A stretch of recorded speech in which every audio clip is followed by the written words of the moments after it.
Welcome to the Tech Egg. Don't get scrambled. Enjoy the video. In this video, I will show you how to reset your Ford Expedition's oil light. This is a straightforward process that you can do yourself in just a few moments. First, make sure your vehicle's ignition is in the on position, but do not start the engine. It's crucial that the engine remains off throughout these steps. Next, find the information display controls, typically located on your steering wheel.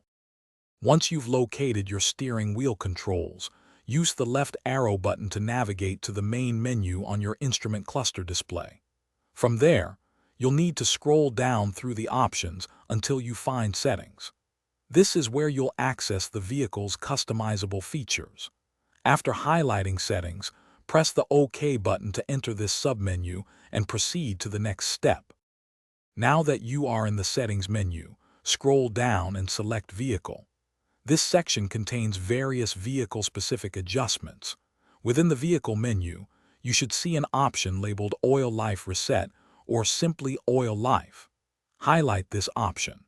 To complete the reset, press and hold the OK button for a few seconds until the display confirms the oil life has been reset to 100%.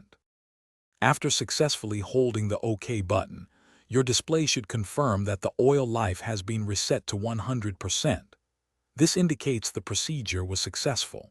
To finalize the process, turn your vehicle's ignition completely off. Then, restart the engine. The oil change reminder light on your dashboard should now be off, confirming that your oil life monitor has been properly reset until your next service interval. Thanks for watching. Consider subscribing if I helped unscramble your problems.